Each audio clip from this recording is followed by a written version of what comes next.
नमस्कार, आप देख रहे हैं जनादेश न्यूज। मैं हूं आपके साथ रश्मि त्रिवेदी। खबरें शुरू करने से पहले एक नजर हेडलाइंस पर। हेडलाइन के प्रायोजक है सुशीला चैरिटेबल ट्रस्ट, जहां लोक हित और विकलांग लोगों की सहायता करना ही है कर्म, जिसका एक ही नारा जनहित में योगदान कराना।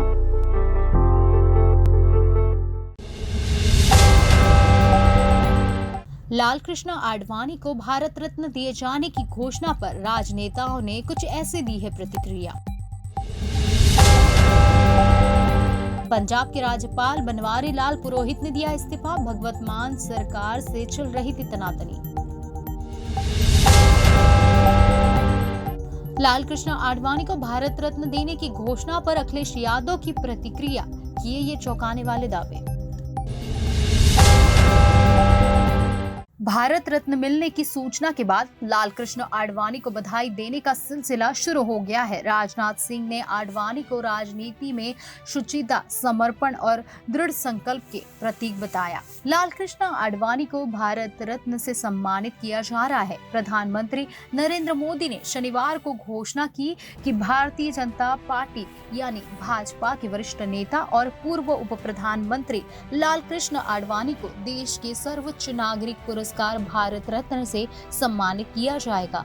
इसके बाद से लाल कृष्ण आडवाणी को बधाई देने का सिलसिला शुरू हो चुका।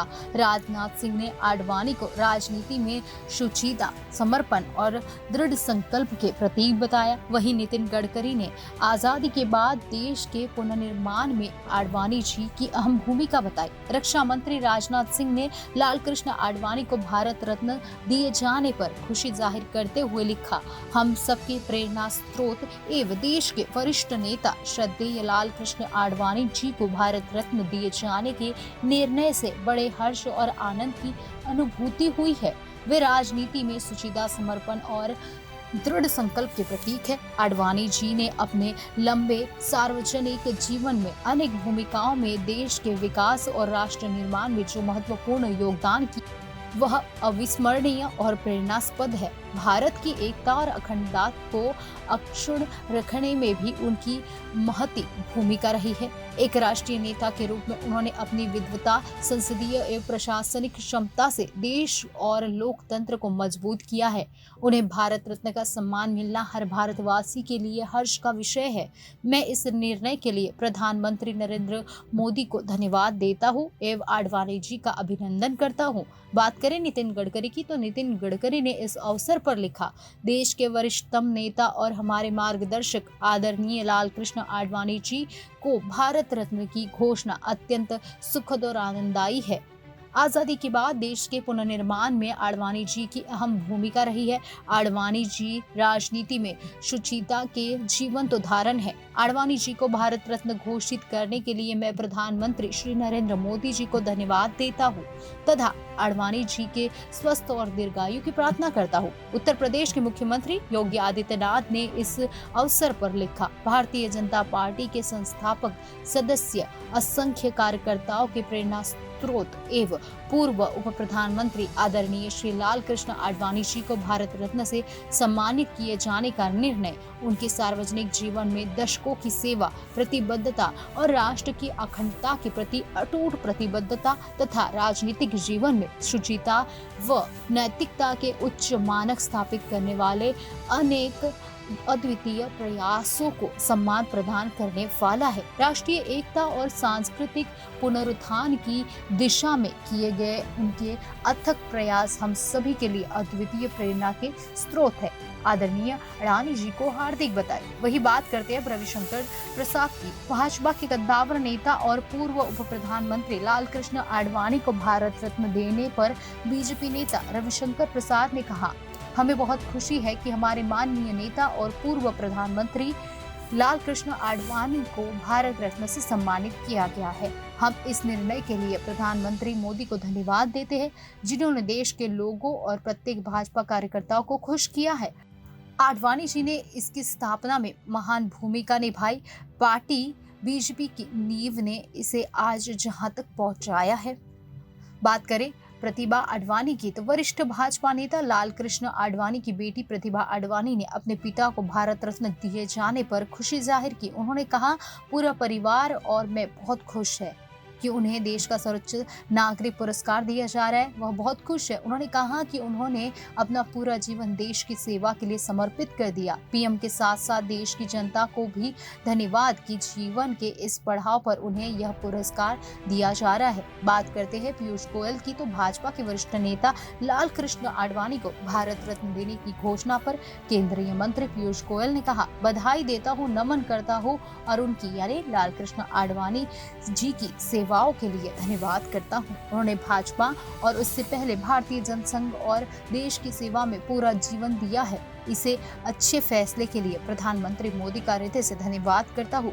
अटल राजनीति के शिखर पुरुष, ये कहा है शाहनवाज हुसैन ने। शाहनवाज हुसैन ने लाल कृष्ण आडवाणी को शुभकामनाएं देते हुए एक वीडियो पोस्ट करा।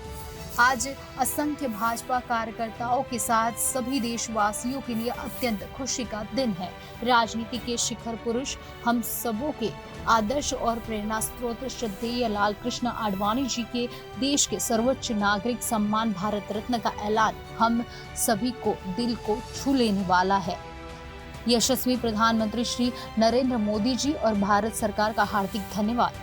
अटल का हर वर्ग के लिए अतुलनीय योगदान, ये कहा शिवराज सिंह चौहान ने।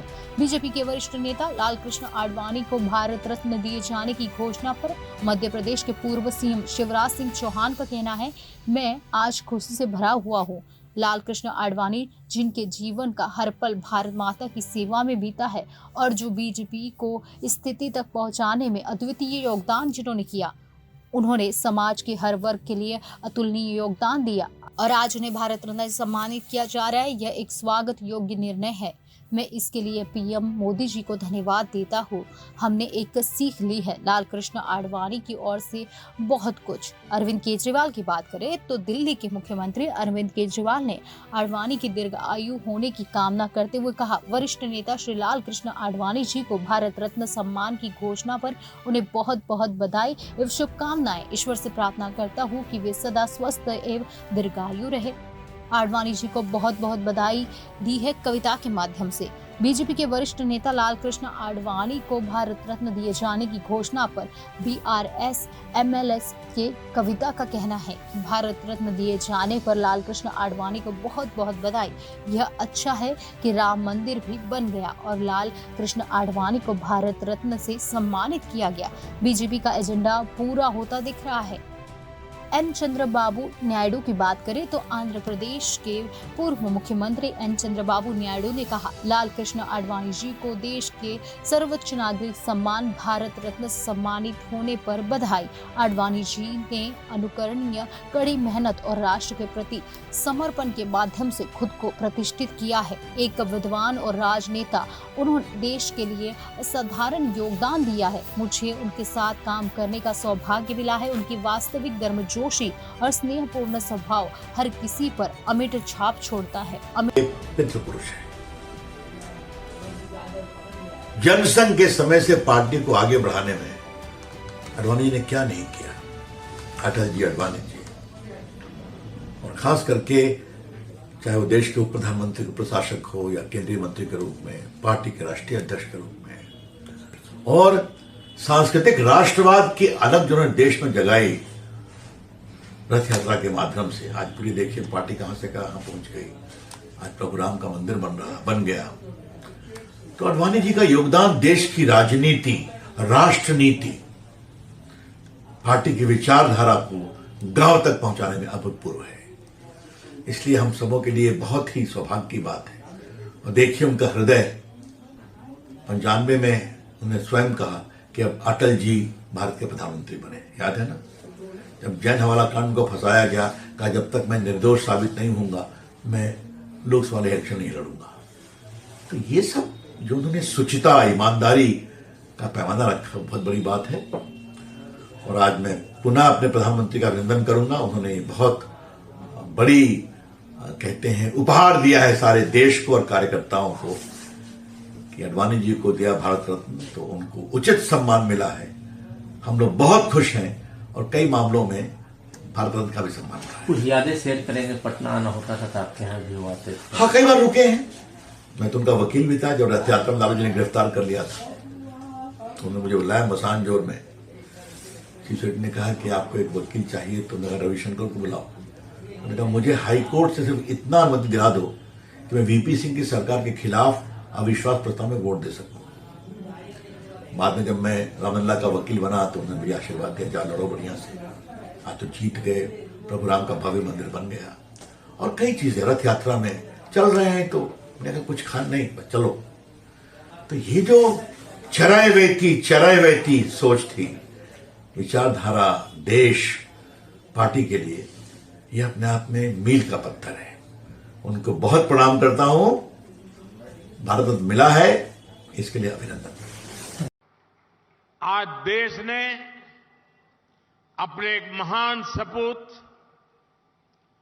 पूर्व उप प्रधानमंत्री लाल कृष्ण आडवाणी जी को भारत रत्न देने का भी निर्णय लिया है।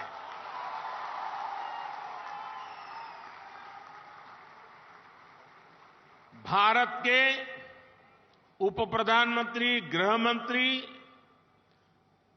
एवं सूचना प्रसारण मंत्री के रूप में और दशकों तक एक निष्ठावान, जागरूक सांसद के रूप में आदरणीय आडवाणी जी ने देश की जो सेवा की है वो अप्रतिम है। आडवाणी जी का ये सम्मान इस बात का प्रतीक है कि राष्ट्र की सेवा में अपना जीवन खपाने वालों को राष्ट्र कभी भुलाता नहीं है। मेरा सौभाग्य रहा कि लाल कृष्ण आडवाणी जी का स्नेह, उनका मार्गदर्शन मुझे निरंतर मिलता रहा है। मैं आदरणीय आडवाणी जी के दीर्घायु होने की कामना करता हूं और उन्हें ओडिशा की इस महान धरती से समस्त देशवासियों की तरफ से बहुत बहुत बधाई देता हूं। मित्रों, आज एक खुशखबरी भी है। हमारे श्रद्धेय वरिष्ठतम नेता आदरणीय लाल कृष्ण आडवाणी जी को हमारे सबसे लोकप्रिय नेता भारत के प्रधानमंत्री श्री नरेंद्र मोदी जी ने भारत रत्न से नवाजा है।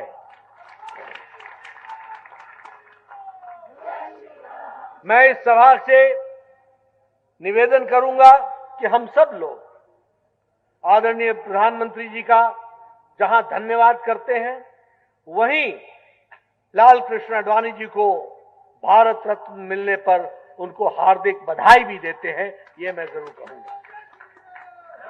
आडवाणी जी हमारे वो नेता हैं जिन्होंने जमीनी स्तर पर, बूथ स्तर से काम करते हुए वो एक बार नहीं कई बार राष्ट्रीय अध्यक्ष रहे। उन्होंने पार्टी की सेवा की। आज जो ये विशालकाय पार्टी, एक बड़ी पार्टी, दुनिया की सबसे बड़ी पार्टी बनी है, ये संभव तभी हुआ है जब आडवाणी जी, अटल जी जैसे लोगों ने इसको अपने खून पसीने से सींचा है।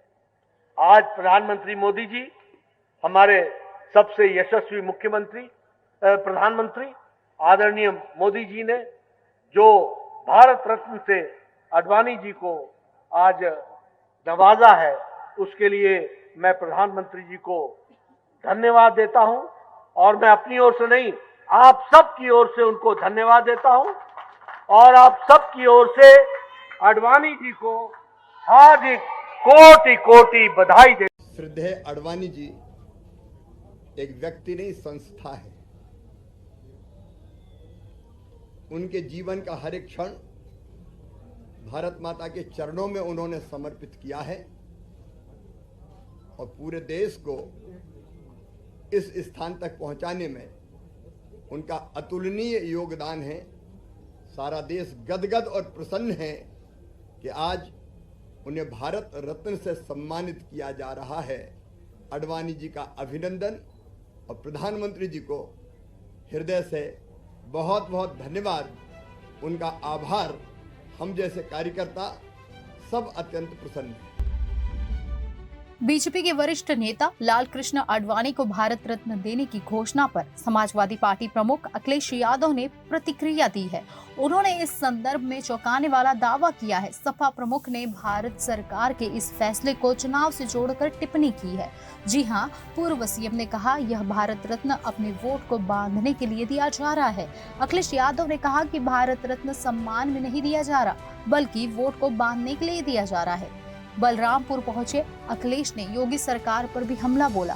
उन्होंने कहा कि मैंने कई बार यह कहा कि कोई पुण्य काम होने जा रहा हो और पीडीए के लोग 90% आबादी वाले दुखी हो तो कैसे पुण्य होगा। जमीन घोटाला हुआ है, वह भी अगर गोंडा, बलरामपुर, अयोध्या जैसी जगह पर, तो सोचिए आपकी किस नाम पर इस सरकार में इस तरह का घोटाला हो रहा है।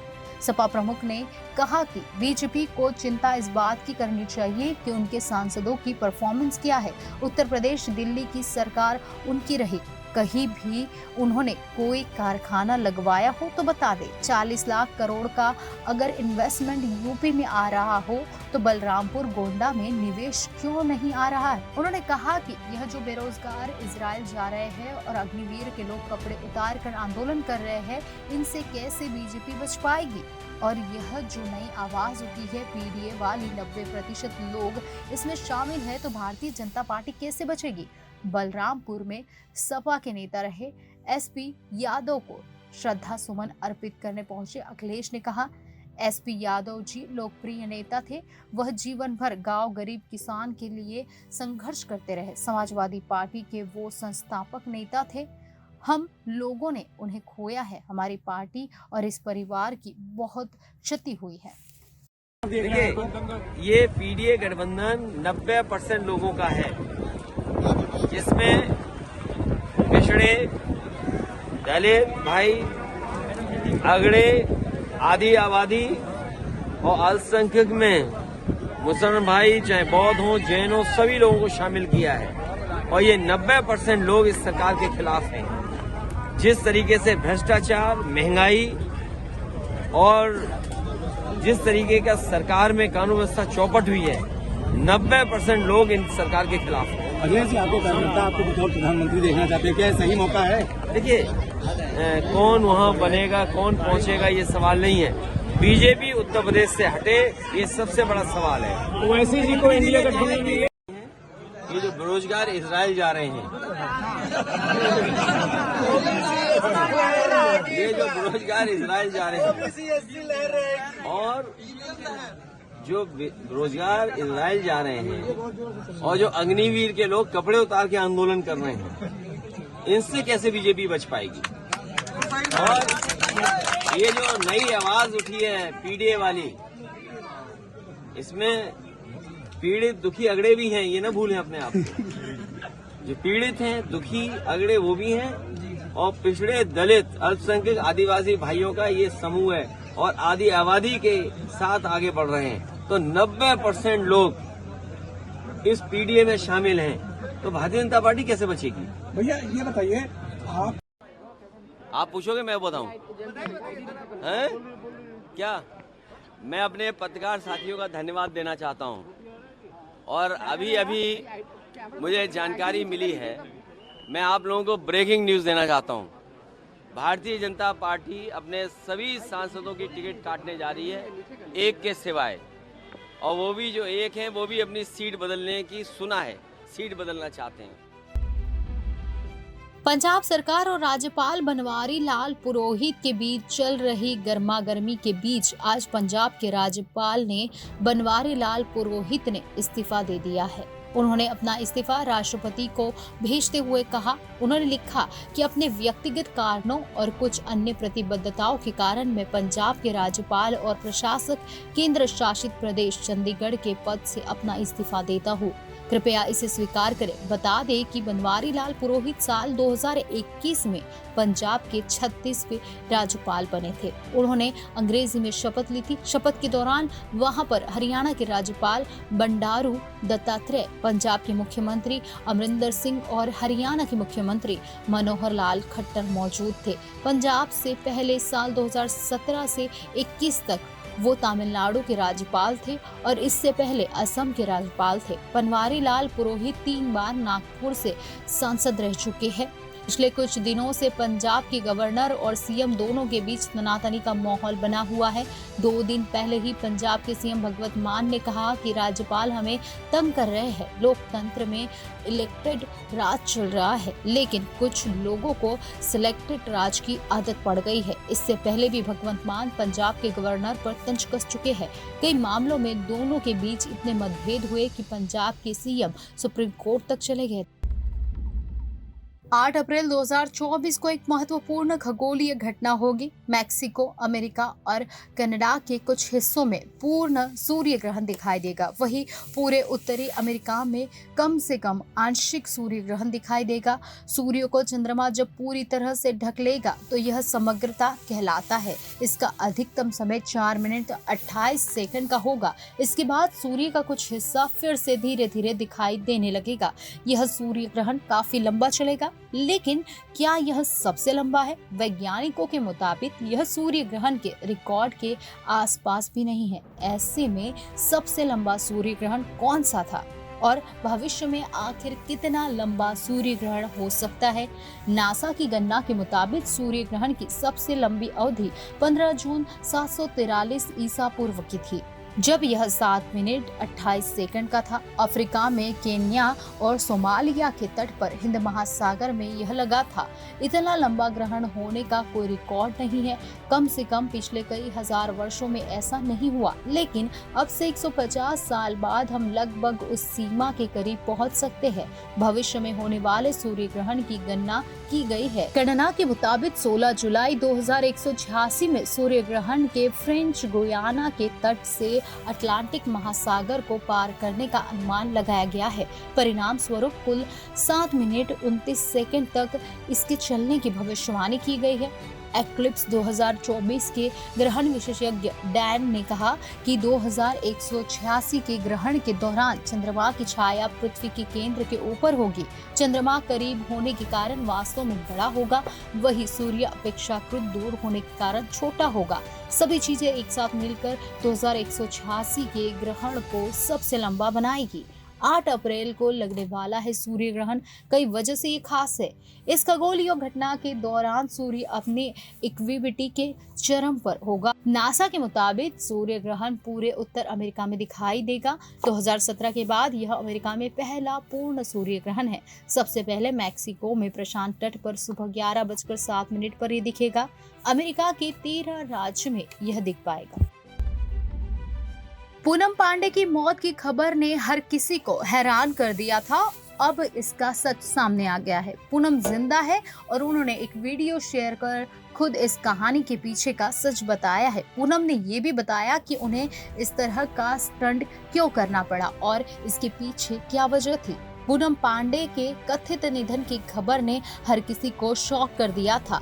अब इस मौत की अफवाहों के ठीक दूसरे ही दिन पूनम पांडे खुद जिंदा और साक्षात रूप से सामने आई है। उन्होंने वीडियो शेयर कर बताया है कि आखिर उन्होंने ये सारा खेल क्यों रचा। पूनम के इंस्टाग्राम पर 2 फरवरी की सुबह ये खबर दी गई कि वो अब हमारे बीच नहीं रही और सर्वाइकल कैंसर की वजह से उनकी मौत हो गई है। इस खबर ने लोगों को काफी परेशान किया, क्योंकि इस पर यकीन कर पाने के लिए कोई भी सबूत नजर नहीं आ रहा था। अब पूनम पांडे शनिवार को खुद सामने आ गई है। पूनम से अपना वीडियो शेयर कर बताया है पूनम ने कि इस तरह का स्टंट उन्हें क्यों करना पड़ा। उन्होंने कहा कि मेरी मौत सर्वाइकल कैंसर की वजह से नहीं हुई है। पूनम ने इस वीडियो में कहा कि मैं जिंदा हूँ, मेरी मौत सर्वाइकल कैंसर की वजह से नहीं हुई है। दुर्भाग्य से मैं ये बात उन लाखों करोड़ महिलाओं के लिए नहीं कह सकती जिन्होंने सर्वाइकल कैंसर से अपनी जिंदगी खोई है। ये इसलिए नहीं कि वे कुछ नहीं कर सकती थी, बल्कि इसलिए कि उन्हें इस बारे में कुछ पता ही नहीं था कि क्या करना चाहिए। सारे टेस्ट करवाने हैं, HPV वैक्सीन लेनी है। जी हाँ, उन्होंने आगे कहा कि मैं आपको यह बताने आई हूँ कि दूसरे कैंसर की तरह सर्विकल कैंसर का बचाव संभव है। बस आपको करना ये है कि सारे टेस्ट करवाने हैं, HPV वैक्सीन लेना है। हम ये कर सकते हैं और पक्का कर सकते हैं। वी और सर्विकल कैंसर के चलते और मौतें ना हो इसका ध्यान रख सकते हैं। पूनम ने अगले वीडियो में माफी भी मांगी। उन्होंने कहा कि इस स्टंट का मकसद सिर्फ लोगों में जागरूकता फैलानी थी, जिस पर हम ध्यान नहीं देते। भड़क उठे हैं लोग, कहा पूनम यार अब पब्लिक से खाओ गाली। जी हाँ, हालांकि सच ये है कि जब से पूनम पांडे की कथित मौत की खबर सामने आई थी तब से अधिकतर लोग इसे फेक बता रहे थे। अब पूनम के इस पोस्ट पर लोग उनकी जमकर आलोचना कर रहे हैं। काफी लोग उनके इस स्टंट को घटिया बता रहे हैं। एक ने कहा पूनम यार अब पब्लिक से खाओ गाली। एक अन्य यूजर ने कहा ये बिल्कुल घटिया मार्केटिंग आइडिया था। I'm alive. I didn't die because of cervical cancer. Unfortunately, I cannot say that about those hundreds and thousands of women who have lost their lives because of cervical cancer. It is not because they couldn't do anything about it, because they had no idea what to do about it. I'm here to tell you that, unlike other cancers, cervical cancer is preventable.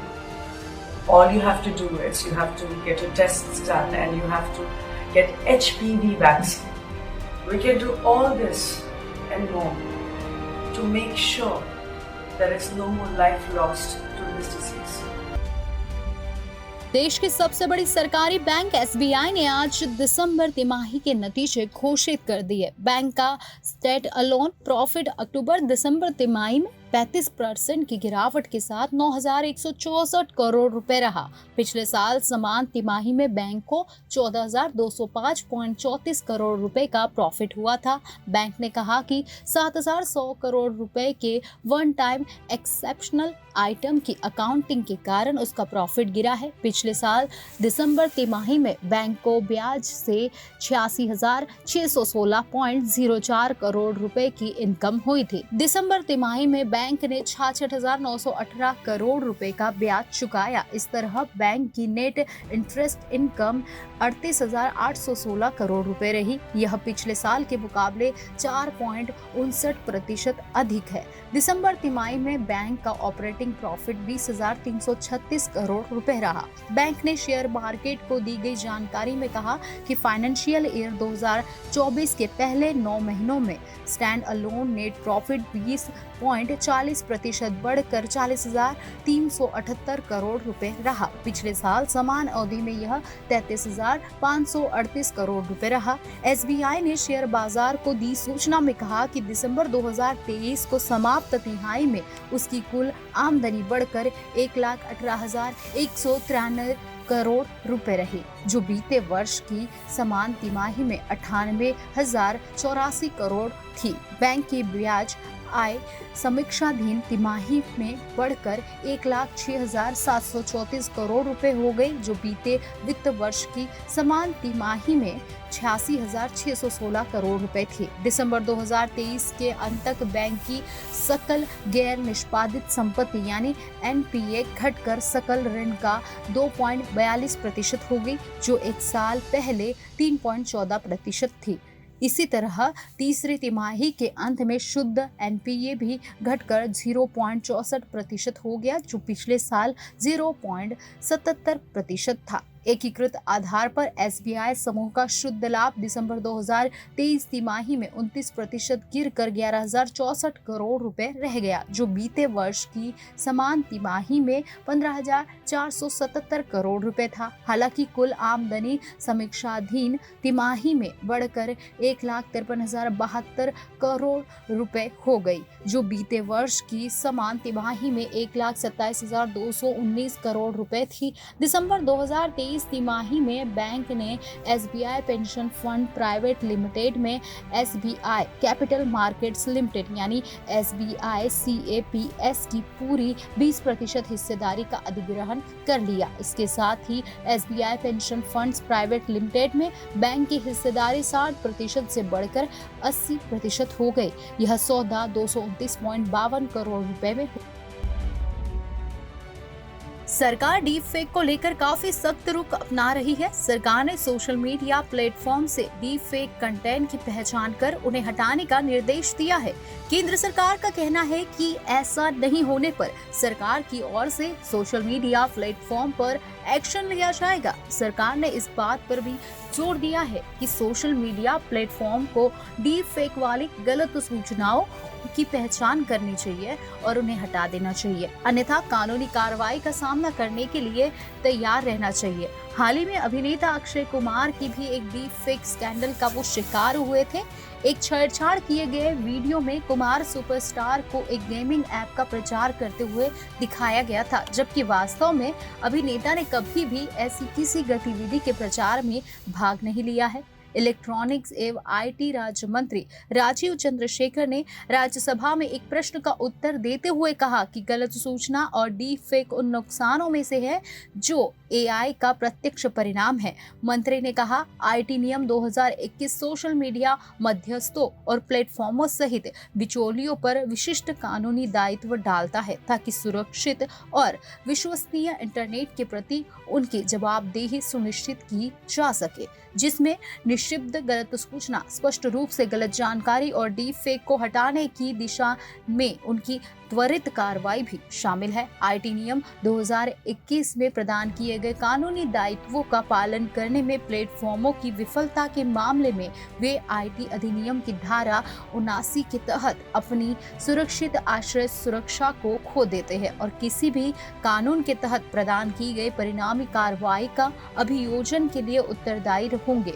वर्तमान समय में IT अधिनियम और भारतीय दंड संहिता सहित IPC की धारा 469 भी लागू है। इससे पहले इंटरनेट पर रश्मिका मंदाना, नोरा फतेही, कैटरीना कैफ, काजोल और क्रिकेटर सचिन तेंदुलकर जैसी हस्तियों के डीप फेक वीडियो वायरल हो चुके हैं। चंद्रशेखर ने कहा कि इन ऐप यूजर रिपोर्टिंग तथा अन्य माध्यमों के जरिए इन मध्यस्थों, यूजरों, पीड़ितों या उनकी ओर से किसी भी व्यक्ति को नियम 3(1)(b या नियम 3(2)(b से संबंधित उल्लंघनों की रिपोर्ट सरल और आसानी से सुलभ तरीके से करने में सक्षम बनना चाहिए। मंत्री ने जोर देकर कहा कि मध्यस्थों को आदेश में उल्लंघित समय सीमा के भीतर शिकायत अपीलीय समिति के आदेशों का पालन करना होगा और एक रिपोर्ट प्रकाशित करनी होगी। बिचौलियों को अवैध ऋण और सट्टेबाजी ऐप की किसी भी विज्ञापन को अनुमति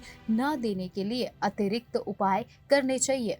मध्यस्थों को चेतावनी दी गई है कि अनुपालन न करने पर आईटी अधिनियम की धारा 79(1) के तहत प्रदान की गई देयता से छूट समाप्त कर दी जाएगी। उन्होंने कहा कि सरकार की नीतियों का उद्देश्य यह सुनिश्चित करना है कि देश में इंटरनेट खुला, सुरक्षित और विश्वसनीय हो और सभी डिजिटल नागरिकों के लिए प्रति जवाबदेह हो।